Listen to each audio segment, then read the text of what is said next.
Hello student, তোমরা যারা ক্যালকাটা ইউনিভার্সিটির আন্ডারে সেমিস্টার 4-এর ছাত্রছাত্রী আছো এবং তোমাদের রাষ্ট্রবিজ্ঞান সাবজেক্টটা এমডিসি কোর্সে অর্থাৎ পাস কোর্সে আছে, তোমাদের জন্য আজকের ক্লাসটা খুবই গুরুত্বপূর্ণ। আজকের ক্লাসে তোমাদের যে প্রশ্নের উত্তরটা নিয়ে আলোচনা করব, দেখো, ভারতে উদারনীতিবাদের বিকাশে রামমোহন রায়ের অবদান আলোচনা করো। এটা একটি মোস্ট ইম্পর্টেন্ট প্রশ্ন এবং এটা তোমাদের CC4 পেপারে আছে। প্রশ্নের উত্তরটা তোমরা বুঝে নাও। আর তোমরা জানো তোমাদের 15 নম্বরের প্রশ্ন যেগুলো হয় সেগুলো 300 শব্দের মধ্যে লিখতে হবে, তার থেকে খুব ছোটও করা যাবে না, তার থেকে খুব বেশি বড়ও লেখা যাবে না। কিভাবে তোমরা গুছিয়ে উত্তরটা লিখে আসবে পরীক্ষায় দেখে নাও। প্রথমেই তোমাদের ইন্ট্রোডাকশন অর্থাৎ ভূমিকা দিয়ে শুরু করতে হবে। সেখানে কি লিখবে? রাজা রামমোহন রায় ভারতীয় সমাজ ও রাষ্ট্রচিন্তার ইতিহাসে এক অনন্য স্থান অধিকার করে আছেন। তাকে ভারতীয় নবজাগরণের পুরোধা ও আধুনিক ভারতের প্রতিষ্ঠাতা বলা হয়। পাশ্চাত্য উদারনৈতিক চিন্তাধারার প্রভাবে রামমোহন ভারতের যে কোনো বুদ্ধিবাদী ও মানবতাবাদী আন্দোলনের সূচনা করেন। বলছে ভারতে যে বুদ্ধিবাদী ও মানবতাবাদী আন্দোলনের সূচনা করেন তা পরবর্তীকালে ভারতের গণতান্ত্রিক ও ধর্মনিরপেক্ষ রাজনৈতিক কাঠামোর ভিত্তি স্থাপন করে। ইউরোপের জন লক, রুশোর মতো চিন্তাবিদরা যেমন উদারনীতির ভিত্তি রচনা করেছিলেন, ভারতে তেমনই এই ভূমিকা পালন করেন রামমোহন। এবার আছে দেখো, উদারনৈতিক রাষ্ট্রচিন্তা ও সমাজ ভাবনা। রামমোহনের চিন্তা চেতনায় ইউরোপীয় উদারনৈতিক রাষ্ট্রচিন্তার গভীর প্রভাব ছিল। তিনি মত প্রকাশের স্বাধীনতা, ধর্মীয় সহিষ্ণুতা, যুক্তিবাদ এবং ব্যক্তি স্বাধীনতার প্রবক্তা ছিলেন। তার মতে একটি সমাজ তখনই প্রকৃত উন্নয়নের পথে অগ্রসর হতে পারে যখন তার সদস্যদের মধ্যে যুক্তিবোধ, বাস্তব বুদ্ধি এবং মানবতাবাদী দৃষ্টিভঙ্গি থাকবে। তিনি সংবাদপত্র ও মতামত প্রকাশের স্বাধীনতার উপর জোর দিয়েছিলেন।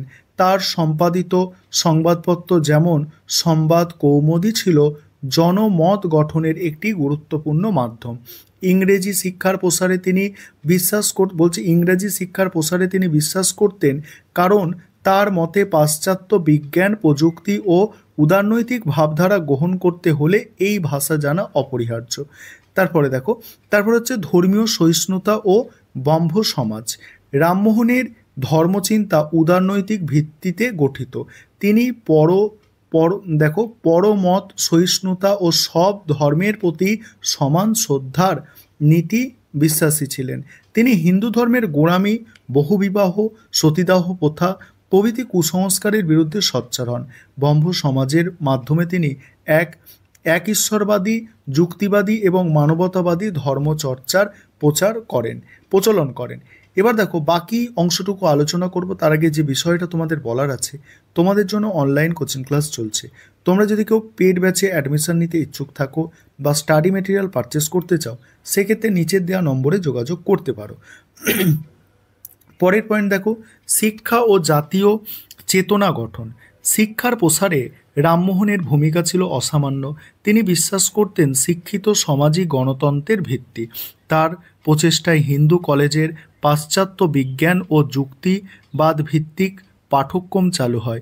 তিনি বিশ্বাস করতেন যে সমাজের রাজনৈতিক ও সামাজিক পরিবর্তন আনতে হলে শিক্ষিত ও সচেতন নাগরিক গড়ে তোলা জরুরি। পরের পয়েন্ট হচ্ছে অর্থনৈতিক চিন্তাভাবনা ও কৃষক স্বার্থ। রামমোহনের অর্থনৈতিক চিন্তাভাবনাতেও উদারনীতির প্রভাব ছিল। তিনি জমিদারদের খাজনা বৃদ্ধির বিরোধিতা করেন এবং কৃষকদের দুঃখ দুর্দশা সম্পর্কে গভীরভাবে চিন্তিত ছিলেন। তার মতে রাষ্ট্রের উচিত প্রজাদের স্বার্থ রক্ষা করা, তবে অর্থনীতিতে সরকারের অতিরিক্ত হস্তক্ষেপ কাম্য নয়। উপসংহারে কি লিখবে? রাজা রামমোহন রায় শুধু একজন সমাজ সংস্কারক নয়, তিনি ছিলেন ভারতের উদারনীতিবাদের অগ্রদূত। তার রাষ্ট্রচিন্তা, ধর্মীয় দর্শন, শিক্ষার প্রসার এবং অর্থনৈতিক চিন্তাধারা সবই আধুনিক ভারতের গণতান্ত্রিক, ধর্মনিরপেক্ষ এবং মানবিক কাঠামোর ভিত্তি স্থাপন করে। যুক্তি, মানবতা এবং স্বাধীনতার চেতনায় গঠিত তার জীবন দর্শন আজও প্রাসঙ্গিক এবং প্রেরণাদায়ক। এই ছিল তোমাদের একটি গুরুত্বপূর্ণ 15 নম্বরের প্রশ্নের উত্তর।